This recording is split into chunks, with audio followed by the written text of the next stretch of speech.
to that issue on resources. As IGRTC, currently we are in the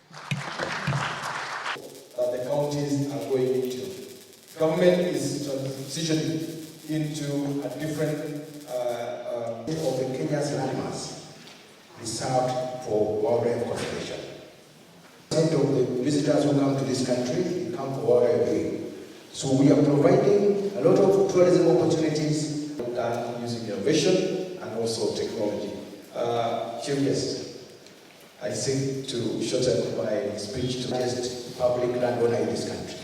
So as in the National Land Commission, we are conjoined in the twins. There is a wide array of opportunities for partnership between the Ministry of ICT and the Ministry of Lands on one hand and the National Land Commission on the other.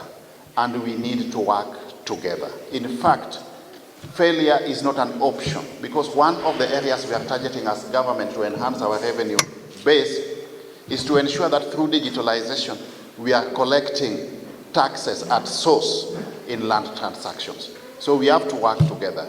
We are joined to the hip. We are Siamese twins as far as this digitalization agenda is concerned. As a Ministry of ICT, we are ready and willing. Our doors are open. Knock on our doors anytime.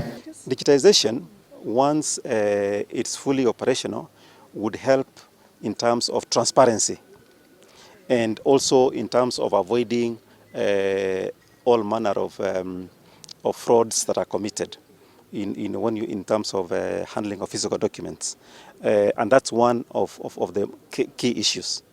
And indeed, one of the challenges in the land sector in delay of digitization is exactly that. There are many. There are cartels, there are fraudsters, there are many people, both out and inside, who are not happy with transparency through digitization.